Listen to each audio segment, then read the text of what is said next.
भोपाल का एक ऐसा खौफनाक डरावना दिन जिस दिन 10,000 लोगों की जान गई थी और 2,000 से ज्यादा जानवरों की मौतें भी हुई थी। दिन था 2 दिसंबर, साल था 1984। इस दिन को अगर भोपाल के लोग याद भी कर लेते हैं तो आज भी उनके अंदर से रूह कांप जाती है। इस दिन भोपाल में एक ऐसी गैस लीक हुई थी जिसने न जाने कितने लोगों की जान ले ली थी। इंसान की जान तो गई थी लेकिन यहाँ पर जानवर भी मरे थे उस दिन पे। ये कहानी है भोपाल गैस ट्रेजेडी की। भोपाल में एक ऐसी फैक्ट्री हुआ करती थी UCIL केमिकल की। इसी केमिकल फैक्ट्री से अचानक से एक ऐसी गैस निकली जिसने वहां के आसपास के एरिया को पूरी तरीके से गैस से घेर लिया और उसी एरिया के रहने वाले कुछ लोग इस गैस के चपेट में आ गए और अचानक से ही वहां पर लोग मरने लगे। उस टाइम किसी को समझ में नहीं आ रहा था कि वहां पर अचानक से लोग मर क्यों रहे हैं, अचानक से यहाँ पर हो क्या रहा है। किसी को कुछ भी समझ में नहीं आ रहा था। फिर कुछ ही समय बाद वहां पर पता चलता है कि केमिकल फैक्ट्री से अचानक से गैस लीक हो गई है और यही चीज को सुन के लोगों की लाश देखते हुए वहां के लोग ये सब चीजों को देख के वहां से जल्द भागने लगे। वो जल्द से जल्द इस एरिया को छोड़कर जाना चाहते थे लेकिन ये इतना आसान नहीं था ताकि हर जगह लाशें बिछी हुई थी। लोगों को ले जाने वाला साधन भी जैसे कि व्हीकल, टैक्सी को चलाने वाले लोग भी इस चीज के चपेट पे आ गए थे और जो ड्राइवर चपेट पे नहीं आए थे वो खुद डर के मारे वहां से भाग गए थे कि सबको उस टाइम अपनी जान प्यारी थी। उस टाइम किसी को भी कुछ समझ में नहीं आ रहा था आखिरकार करना क्या है। आप यहाँ पर सोच ही सकते हैं कि हर जगह लाशें बिछी हुई हैं और अचानक से ही लोग मर रहे हैं तो किसी को भी इस टाइम पे कुछ समझ में नहीं आएगा, बस वो अपनी जान जल्द से जल्द बचाने के लिए भागेगा ही। और जो लोग वहां से नहीं भाग पाए वो वहीं पर ऑन द स्पॉट मर गए थे। कुछ लोग तो ऐसे भी थे जो रात को सोते सोते ही मर गए। लेकिन यहाँ पर सबसे बड़ा सवाल तो ये है कि केमिकल फैक्ट्री से अचानक से ही गैस क्यों लीक हुई थी और अचानक से ही लोग इस गैस की वजह से मर क्यों रहे थे और ये फैक्ट्री किसकी थी, ये फैक्ट्री को किसने बनाया था। आज की वीडियो में हम यही सब चीजें जानेंगे। तो दोस्तों वीडियो को बिल्कुल भी स्किप मत कीजिए, नहीं तो आप इस भोपाल गैस ट्रेजेडी के बारे में नहीं जान पाएंगे। फिलहाल तो मैं हूं आपका जॉय और आप सबका स्वागत है हमारे जॉय मिस्टीरियस टीवी में।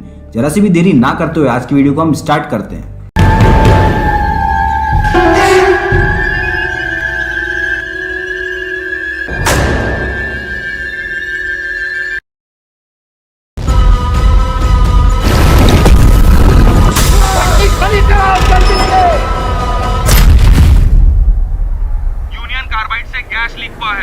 ये बात है 1969 की।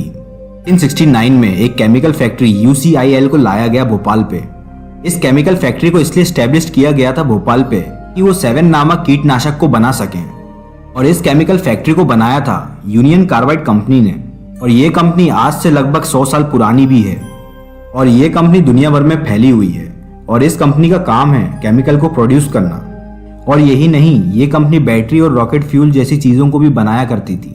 चलिए हमने ये तो जान लिया ये फैक्ट्री किस कंपनी की थी। अब हम यहाँ से सीधे चलते हैं थोड़ा टाइम में आगे 1994 पे। अब यहाँ पर 1994 में इस कंपनी के नाम को चेंज कर दिया गया था। यूनियन कार्बाइड से एवररेडी इंडस्ट्री रख दिया था इस कंपनी का नाम।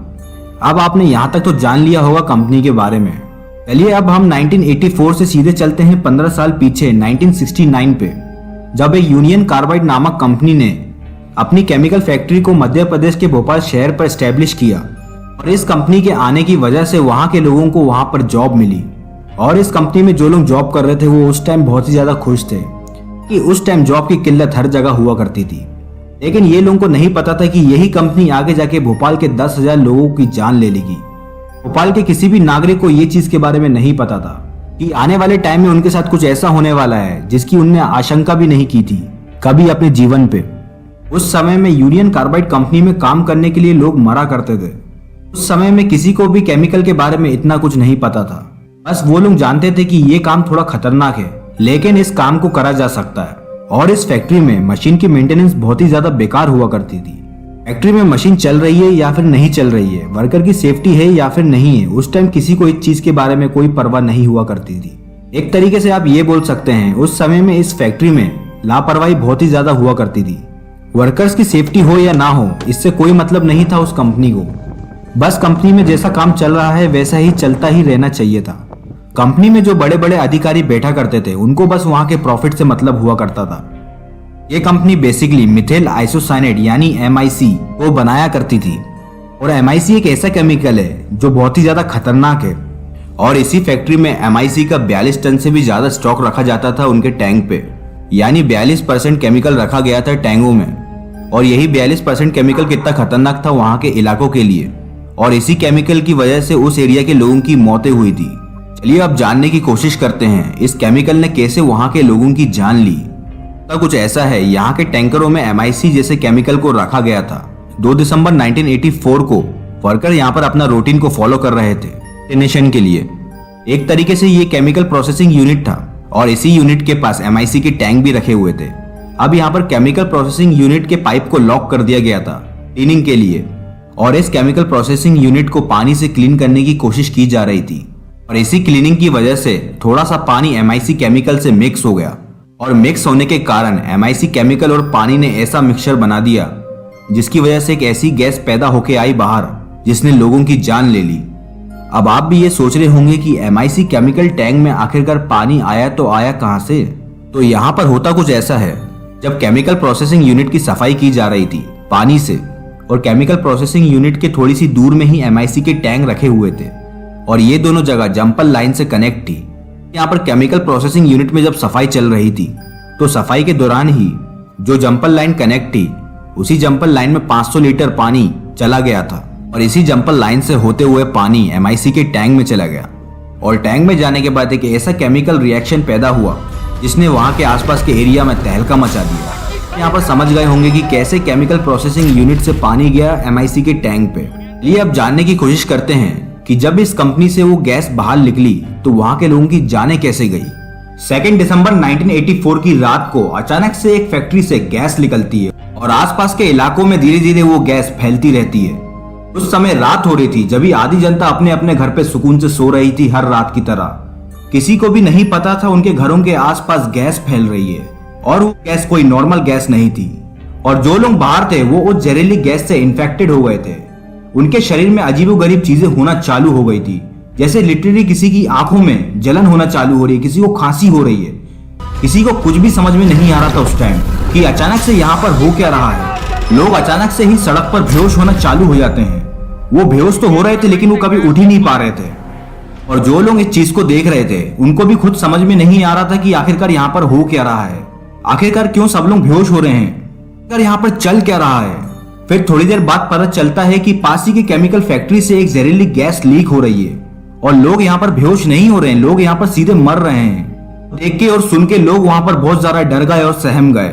जान बचाने के लिए इधर उधर भाग रहे थे। लोग उस एरिया को छोड़कर जाना चाहते थे, और आधे से ज्यादा लोग उस एरिया को छोड़कर निकल भी गए, लेकिन जो बच गए थे उनके लिए बहुत ज्यादा देरी हो गई थी। आधे इलाके में हवा में जहरीली गैस आ चुकी थी। उस टाइम किसी को भी नहीं पता था कि आखिरकार इस गैस से बचे तो बचे कैसे।